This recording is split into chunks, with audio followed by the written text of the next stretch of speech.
Hello everyone. So I just want to take a moment to discuss the physical interpretation of the dimensionless parameters.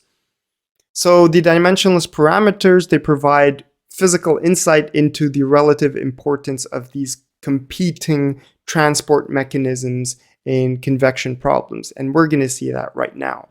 So we have the Reynolds number, and as I said, the Reynolds number represents the ratio of inertial forces to viscous forces in the flow. So if we have a high or large Reynolds number, then we know inertia dominates. And in that case, you have turbulent mixing. And if you have smaller Reynolds number, then you know you have viscous forces that dominate. And in that cases, you have a larger likelihood that diffusion processes dominate. And so Reynolds govern the boundary layer development and the transition between laminar to turbulent, because we said that you reach a point after which the inertia overwhelms and then you get turbulent phase transition occurring. So Reynolds govern really the boundary layer development and the transition between laminar and turbulent flow, as we've discussed. Now the Prandtl number, this is a fluid property that compares momentum diffusivity to thermal diffusivity. So why is that important? It's important because it measures the relative effectiveness of momentum diffusion versus heat diffusion. And it shows the relative thicknesses of the velocity in the thermal boundary layers. Because so far we know we have a velocity boundary layer, a concentration boundary layer, and a thermal boundary layer, but we don't know what the relative thicknesses of all of them are. And you just can't assume that all of these boundary layers are matching and one-to-one. So Prandtl number gives us an idea because it compares the momentum diffusivity with the thermal diffusivity. So for laminar flow, this relationship can be assumed, whereby the Prandtl number is proportional to the ratio of the velocity boundary thickness over the thermal boundary thickness. And the exponent n here is 1/3 for most applications. This means that for Prandtl numbers that are very, very low, then the thermal boundary layer thickness is higher than, or thermal boundary layer is thicker than the velocity boundary layer.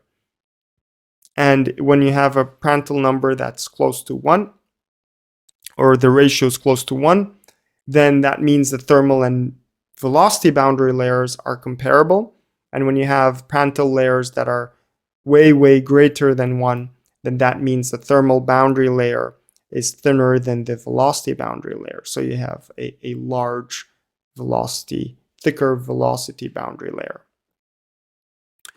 In terms of Schmidt numbers, the Schmidt compares the momentum diffusivity to mass diffusivity, just like how Prandtl is to understanding the thermal boundary layer, Schmidt is to understanding the mass transfer boundary layer. So this measures the relative effectiveness of momentum diffusion versus species diffusion. So it shows the relative thickness of the velocity and the concentration boundary layers. And so again, for laminar flow, this relationship can be assumed, where the ratio of the thickness of the velocity boundary layer over the concentration boundary layer is proportional to the Schmidt number with an exponent n, and n is also 1/3 for most applications. Now we can look at Lewis number, which essentially it took the Schmidt number and divided it with the Prandtl number, and now you get a relationship between the heat and mass transfer boundary layer thicknesses. And so this measures the relative thickness of the thermal and concentration boundary layers.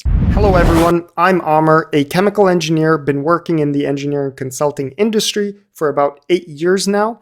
My goal is to bridge the gap between academia and industry, between theory and practice, and give you the tools you need to succeed as an engineer.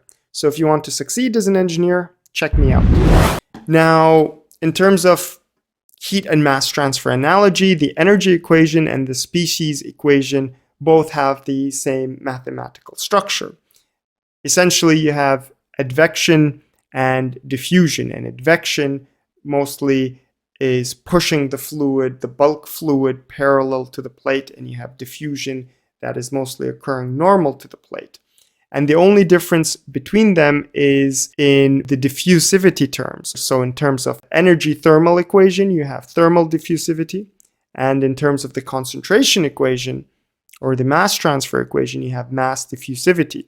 However, both equations are driven by the same velocity, and they're both subject to analogous boundary conditions, and they're both non-dimensionalized using the same length and velocity scales.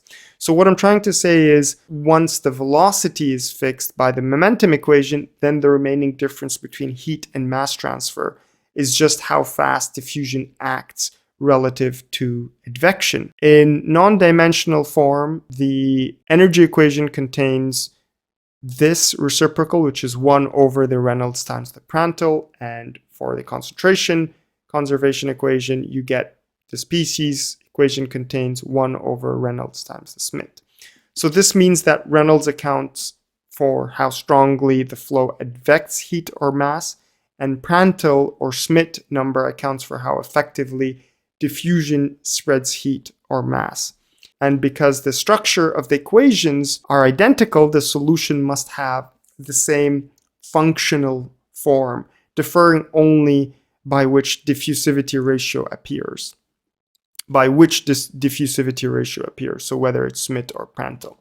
Therefore, for a given geometry, you can have the Nusselt number as a function of the Reynolds number and the non-dimensional x, and we can pull the Prandtl number outside of the brackets, so as long as we put an exponent, because it scales with an exponent.